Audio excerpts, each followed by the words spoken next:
e para a gente levar, né, para o nosso dia a dia, nossa semana, nossa vida afora, essas lições, né? A gente vai estudar um texto que tem inúmeras lições que a gente pode tirar, mas eu queria me ater a apenas algumas. O texto que nós vamos estar refletindo vai estar no livro de Êxodo. Abra então a sua Bíblia, né? Ou quem não tem Bíblia, né? Está com o celular, abra a sua Bíblia no livro de Êxodo. O capítulo é o 13.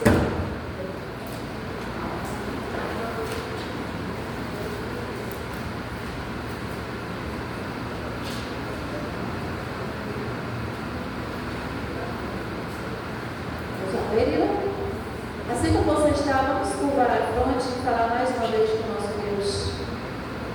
Querido Deus, bondoso Pai, nós estamos esta noite, Senhor, com o coração agradecido pelas bênçãos que Tu já nos concedeu.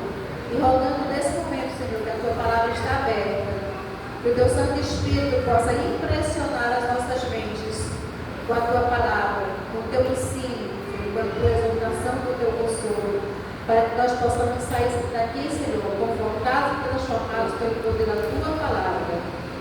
Em nome de Jesus é que nós assim te oramos. Amém.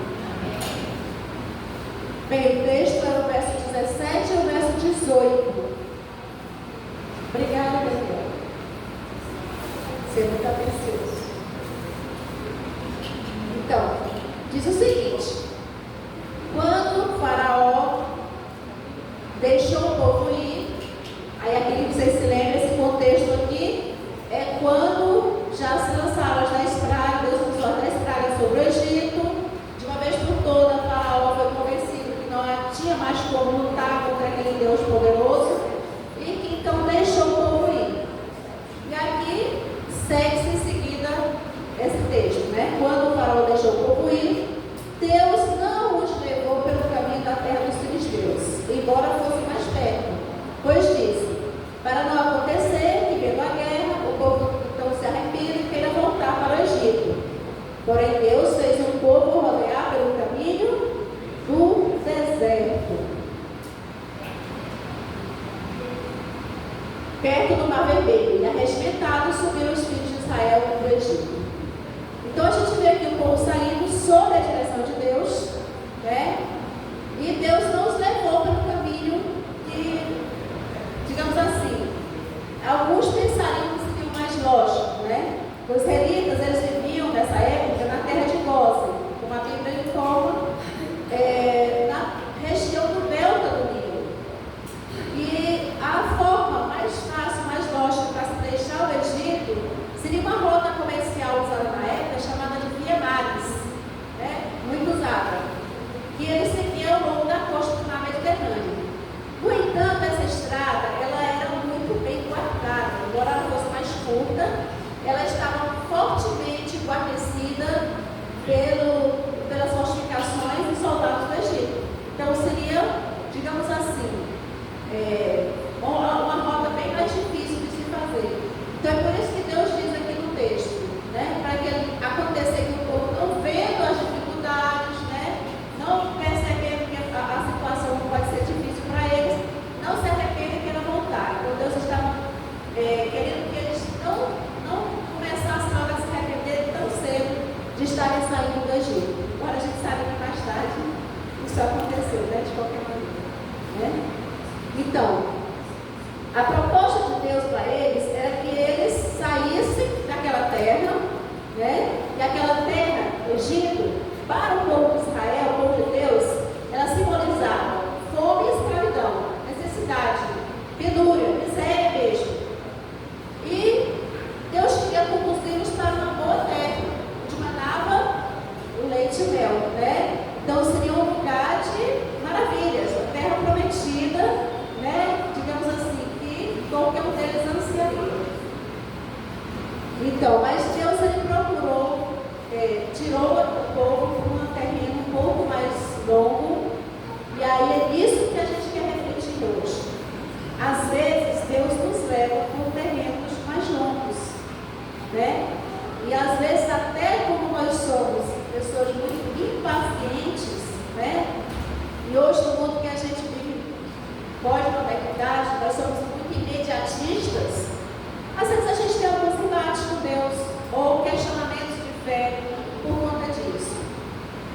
bem sabemos que com todas aquelas dificuldades de guarda militar e tudo que existia nessa via mais curta, a gente sabe que Deus poderia dar cabo de tudo aquilo e ter facilitado a passagem do povo.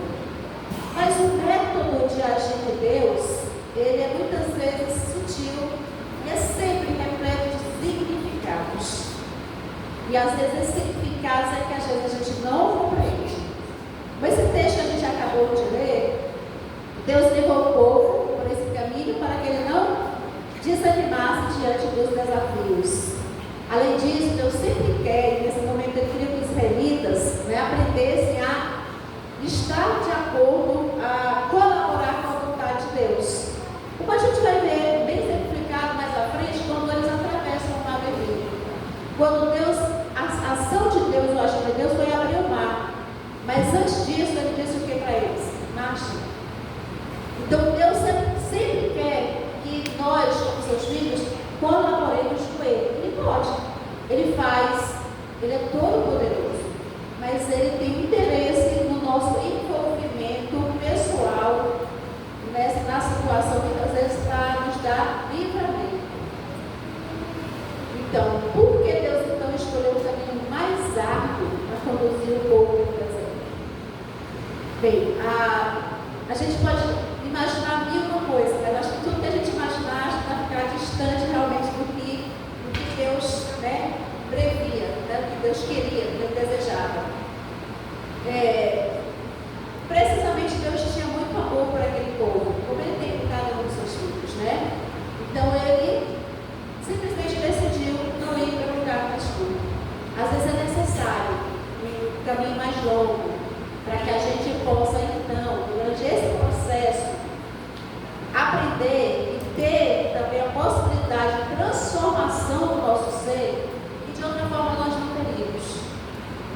Muitas vezes, dentro do processo de crescimento e desenvolvimento espiritual que nós passamos, nós questionamos muito, porque a gente não consegue ver, na maioria das vezes, não quase todos, o propósito do agir de Deus na nossa vida.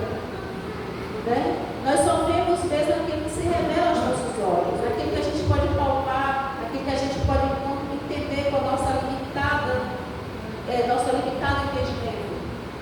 Mas para Deus isso vai muito além.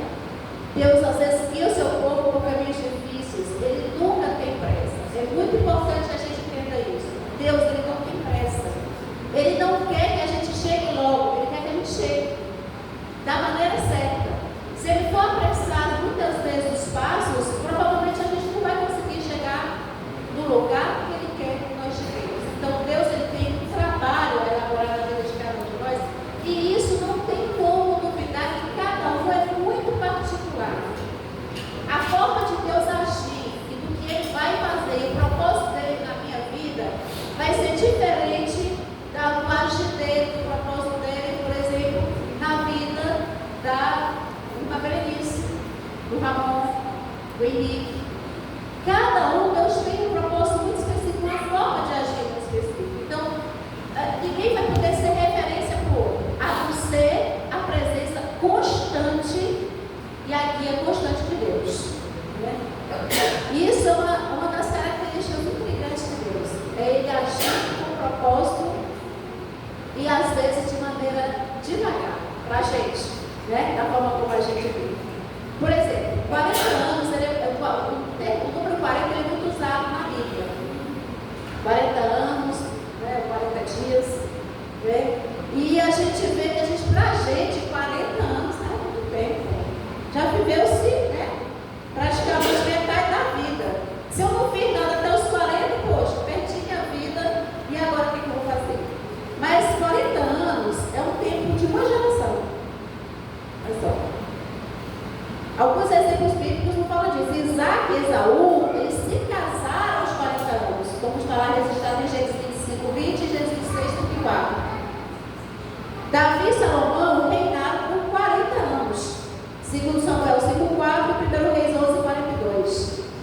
40 dias e 40 noites foi o tempo do dilúvio, Gênesis 7, verso 11. Moisés passou 40 dias no Sinai. Êxodo 34, verso 28. E 40 dias foi o tempo que houve entre a ressurreição de Cristo e a sua ascensão, o tempo que ele esteve na terra antes de ir para o céu. Atos capítulo 1, verso 3. Então você vê, o número 40 ele tem muita simbologia. Aliás, o israelita ele tem muita essa questão do número, né? De os números terem significado. E na Bíblia a gente vê muito isso, viu? O significado especial para o número 7, para o número 12. E aqui a gente vê também para o número 40. Né? Porém, também o número 40, muitas vezes ele vai estar associado com deserto. E é mais com relação ao deserto que eu quero que a gente, digamos assim, se concentre um pouco mais essa noite. Com relação a isso, a Bíblia também nos dá algumas informações. Então, Moisés fugiu, permaneceu 40 anos no deserto de Midian, não é isso? O interessante é que ele passou 40 anos da vida dele no Egito, 40 anos no deserto de Midian e 40 anos no deserto do Sinai peregrinando com o povo. A maior parte da vida de Moisés ele passou aonde? No deserto. A maior parte da vida dele passou no deserto. E o interessante é que esse período, Moisés, ele viu mais de Deus no deserto do que o tempo que ele passou no palácio de Faraó. Isso pode ser significativo para a nossa vida também. Elias caminhou 40 dias, 40 noites, quando ele estava fugindo de Jezabel, né? Caminhou pelo deserto, lá em 1 Reis, capítulo 19, verso 8. E Jesus jejuou por 40 dias no deserto também, Mateus 4, verso 2.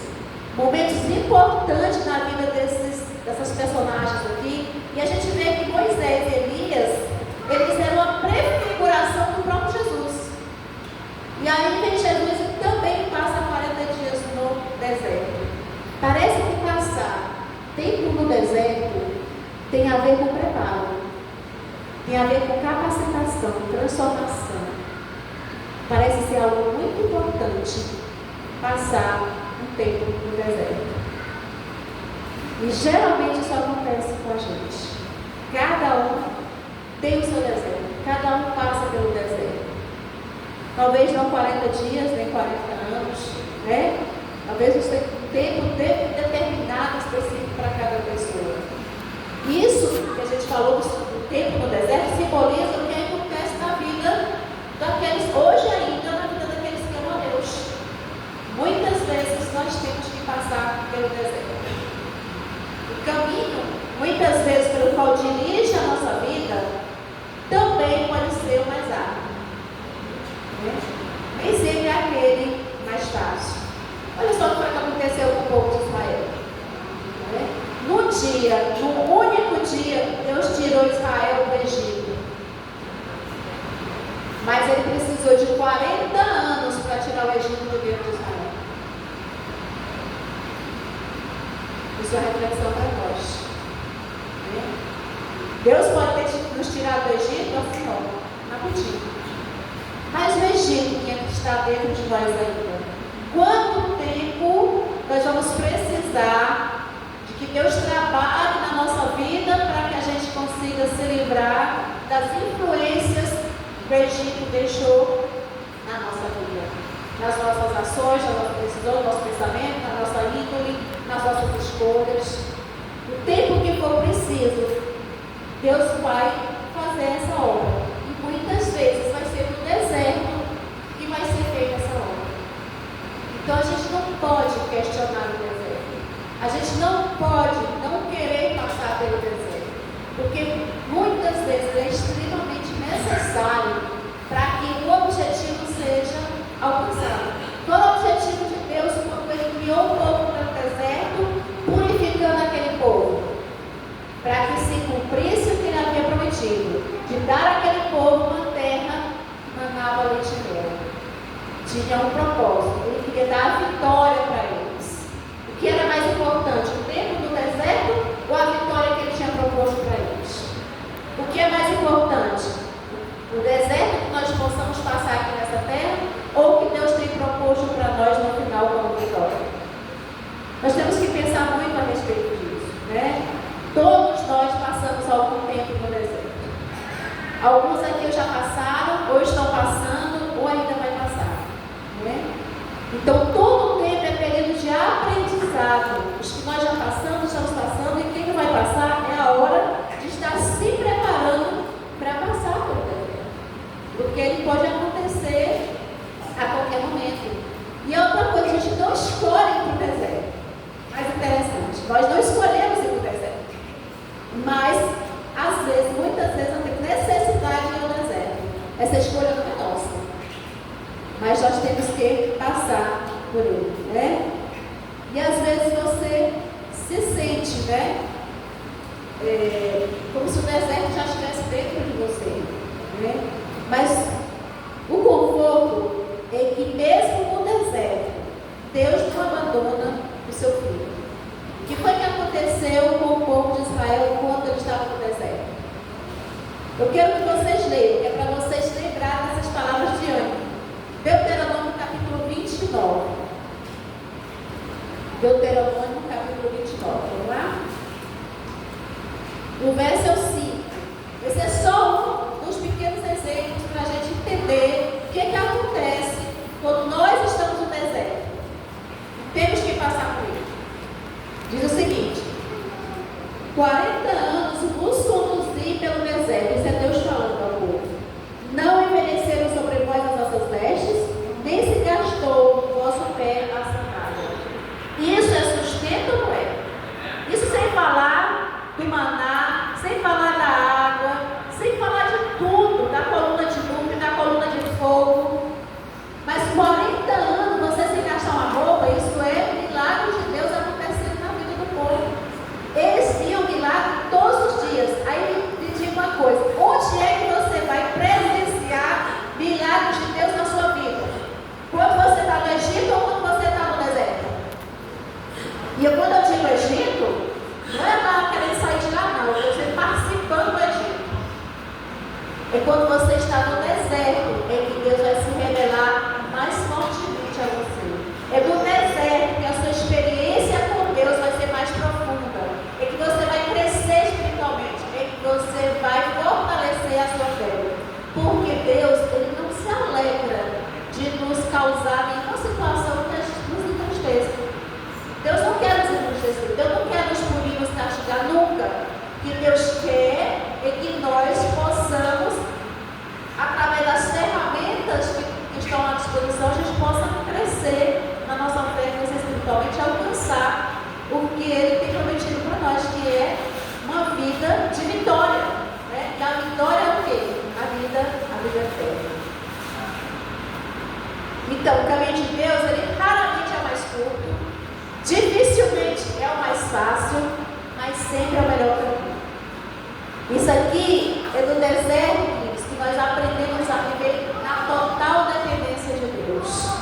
E é isso que Ele quer nos ensinar. Quando eu aprendo a viver na total dependência de Deus, eu vou escolher a vontade de Deus para mim. Eu vou querer que a vontade de Deus faça a minha vida e não vou querer que a minha própria vontade. Então vamos lá, rapidinho para as lições que aí nós vamos ver hoje sobre as lições que nós aprendemos no deserto. Primeira lição no deserto. No deserto, Deus nos ensina a vencer o medo. Nós temos medos, muitos medos, medos de muita coisa, porque esse mundo é um mundo de medo, né? De insegurança, e a gente está sempre preocupado. A ansiedade é o quê? O medo do que pode acontecer amanhã, que eu nem sei se vai acontecer, mas é isso que está tirando a saúde, a qualidade de vida, né, das pessoas. Então o Senhor, Ele levou Israel pelo caminho mais difícil, não mais fácil, exatamente para tirar do que eles tinham medo, queria livrá-los do medo. Era necessário um trabalho demorado de Deus naquele povo, para libertar o povo da sua escravidão interior. E é isso que às vezes acontece conosco. Nós estamos livres de algumas escravidões, não estamos livres, ninguém daqui é preso a nada, né? Hoje em dia não existe mais escravidão no nosso país, pelo menos, né? E, no geral. E o que é que acontece conosco? Às vezes a gente se escraviza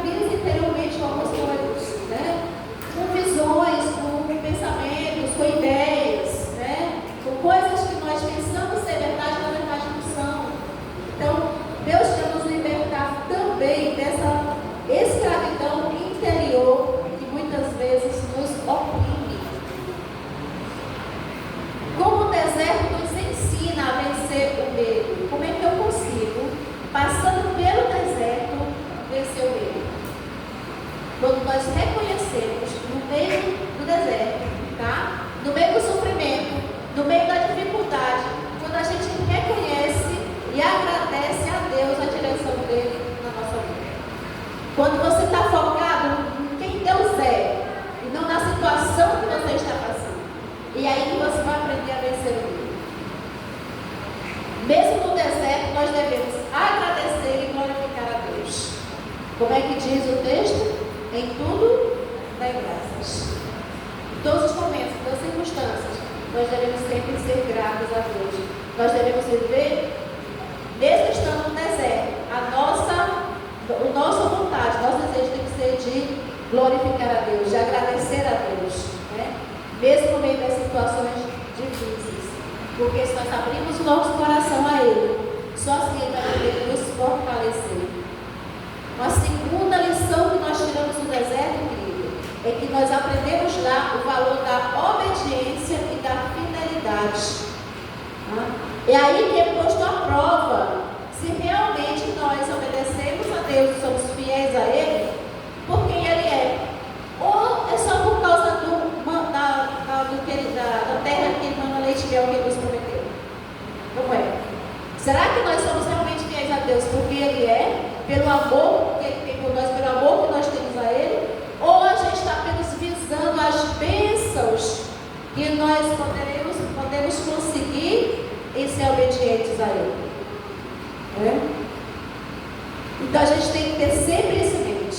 Jesus, Ele venceu porque Ele foi fiel e obediente no que diz a palavra de Deus. Foi isso que Jesus usou, a gente viu muito bem isso na lição dessa semana da Escola Sabatina.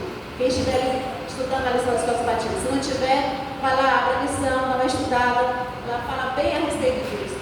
Jesus venceu usando o quê? A palavra de Deus. Ele estava no meio do deserto, ele foi tentado, a situação realmente foi muito difícil. A gente às vezes acha que, não, Jesus é todo poderoso, ele resolve todas as coisas. Jesus estava ali como humano, enfraquecido por 40 dias, sem se alimentar e sem tomar água. Entendeu? Estava extremamente debilitado. Você sabe que o corpo enfraquecido realmente fica difícil de pensar. Então você vê a pessoa na situação mais, assim dizer, exaurida possível, e ele passar pela prova que ele passou, no deserto. Mas ele estava aqui no deserto para quê? Para ser fortalecido, para ter intimidade com Deus, para ser uma pessoa, não que ele, como nós, precise, né, de transformação. Ele não precisa. Nós precisamos. Mas dessa intimidade com Deus no deserto foi que Jesus foi fortalecido. E ele venceu com a palavra de Deus. E nós devemos sempre levar em consideração o seguinte: assim diz o Senhor, deve ser a base de toda e qualquer situação na nossa vida. Todas as nossas escolhas, todos os nossos embates têm que estar fundamentados, baseados no assim diz o Senhor. Porque só assim, aí nós iremos vencer, nós obteremos a vitória. Porque através da obediência à vontade de Deus, sendo fiel a Ele, é que nós podemos nos tornar vencedores, mesmo estando no deserto. No deserto nós encontramos também o amor de Deus. Não foi lá que se revelou profundamente por aquele povo cuidado de Deus, alimentando, né, nutrindo, protegendo, guardando ali, né, dando tudo o que eles necessitavam, cuidando deles em todos os momentos. Ali eles viram claramente Deus se derramando em cuidado, em amor para com aquele povo, embora não merecesse, como nós hoje também não merecemos. Mas Deus é dele ser amor. Então Ele ama, independente de nós sermos capazes de amar em troca, né? O deserto também, amigos e irmãos, significa perda, sabia? Muitas vezes quando vamos para o deserto, nós podemos perder algumas coisas, como sucesso, uma promoção, bens materiais, até a saúde e a reputação a gente pode perder no deserto. Pode ser duro, pode ser difícil, árido, árido. Mas nesse momento a gente tem que ter a certeza da garantia da presença e do cuidado de Deus. Da mesma forma que ele não deixou de maneira nenhuma o povo de Israel sozinho no deserto, não abandonou eles à própria sorte em nenhum momento. Da mesma forma, ele é o mesmo Deus. É ontem, é hoje, será para sempre. Ele é o mesmo Deus, ele vai estar conosco também em todos os momentos que nós tivemos que passar pelo deserto. Isso é uma certeza que nós temos que ter. Né? Todo mundo que for passar pelo deserto, ou está passando pelo deserto, porque quem já passou deve ter aprendido com isso, não tem que aprender com ele, aprender isso, que todo o tempo que você passou, vai passar no deserto, Deus está lá com você. Você nunca está sozinho. Achei uma frase interessante aqui do John Ortberg, que diz assim: quando nada mais nos resta a não ser Deus, então compreendemos que Deus é suficiente. Quando a gente olha para todos os lados, a gente não tem mais nada, não tem mais coisa nenhuma, não tem mais a que recorrer, a não ser a Deus. Aí a gente descobre que Ele é tudo que precisava ter. Né? Ele é o suficiente para a gente não precisa mais de outra coisa.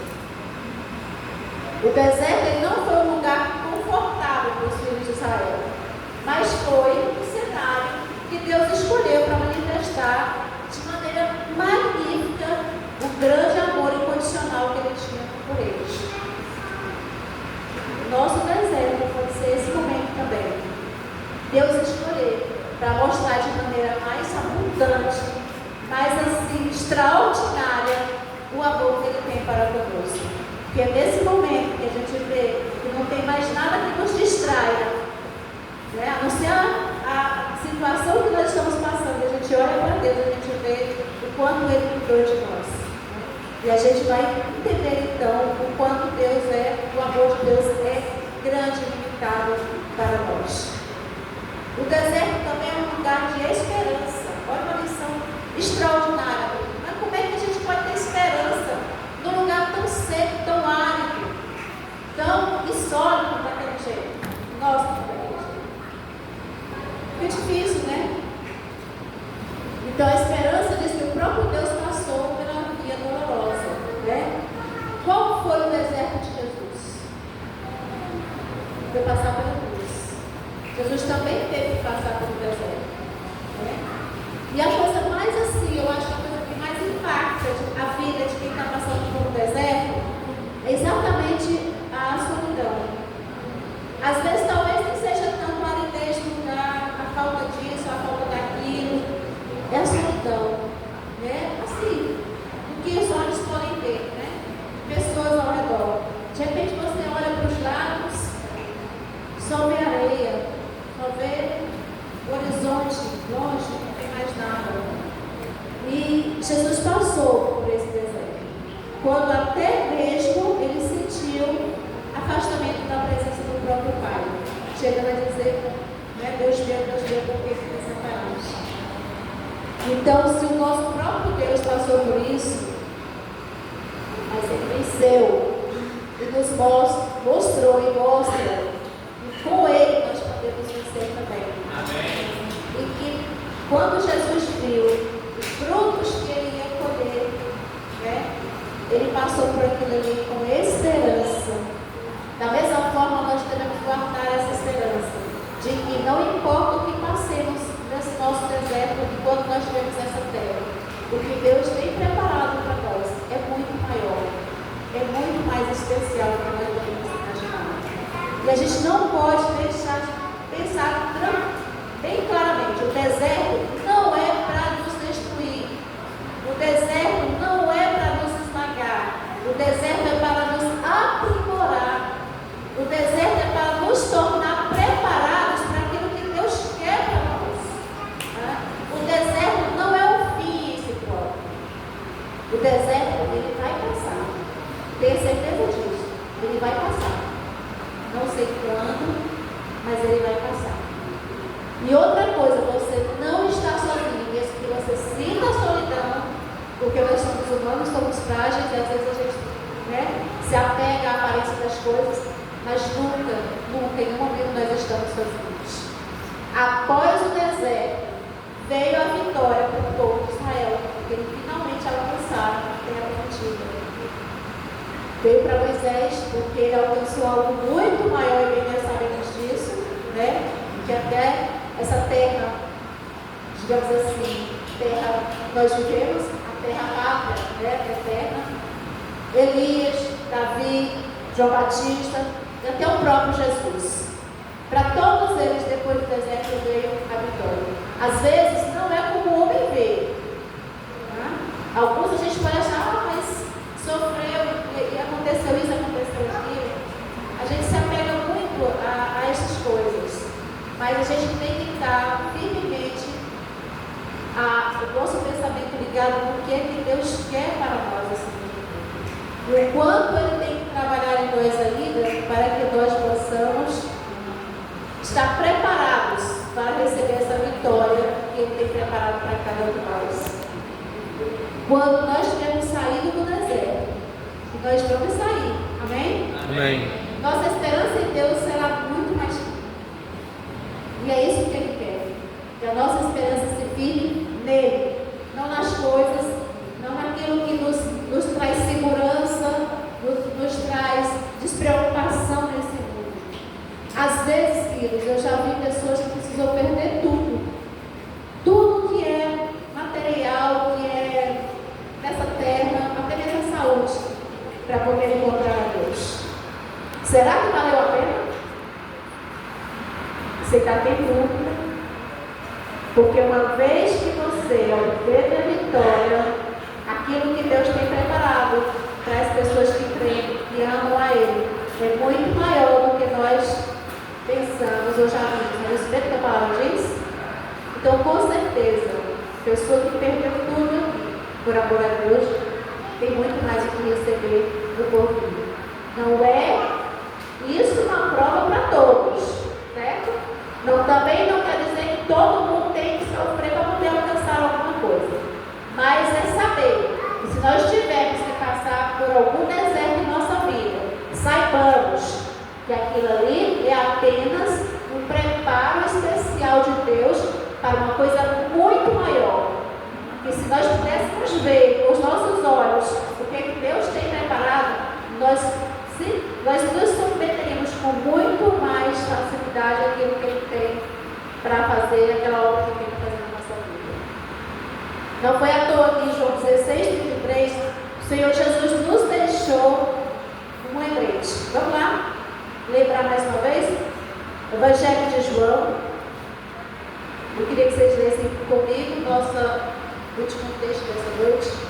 Último não, eu quero ler ainda um outro, eu quero terminar com ele. João 16, verso 33. É um texto muito conhecido nosso, né? Vamos encontrar? Amém? Jesus diz o seguinte: estas coisas nos tenho dito para que tenhais paz em mim. Onde é que a gente tem que encontrar paz, amados? Em Jesus. No mundo passais por aflições, mas tende bom ânimo. Eu venci. Não há paz no mundo. A paz é em Cristo. No mundo, aflição.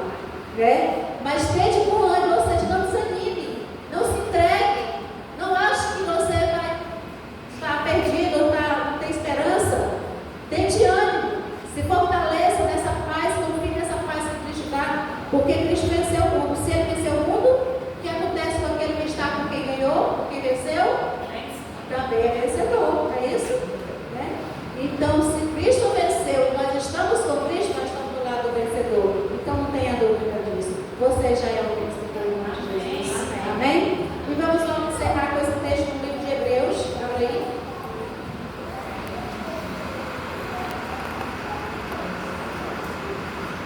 Hebreus capítulo 12. Bem no finalzinho do livro. E com esse texto aqui eu vou encerrar esta noite. É que esse texto está na sua glória, no seu coração, refletido. De 1 a 3 é o seguinte: portanto, também nós, visto que temos a rodear-nos tão grande número de testemunhas, desembaraçando-nos de todo o peso e do pecado que tenazmente nos assedia, corramos com perseverança a carreira que nos está proposta, olhando firmemente para quem? O autor e o consumador da fé. Quem é, amigos? o qual, em troca da alegria que lhe estava proposta, suportou a cruz, não fazendo caso da ignomínia, e está assentado à destra do trono de Deus. Considerai, pois, atentamente aquele que suportou tamanha oposição dos pecadores contra si mesmo, para que não vos fatigueis desmaiando em vossa alma. Cristo, pela alegria que estava, porque sabia que ele receberia, suportou a cruz. Nós também devemos suportar os nossos desertos, porque o que tem prometido para nós, né, é a vida eterna. Não nos fatiguemos, não desmaiemos a nossa alma, continuamos firmes com o Senhor, que a vitória em Jesus é certa. E é esse o desejo que eu tenho para cada um de nós nessa noite. Que cada um de nós possamos vencer em nome de Jesus. Amém.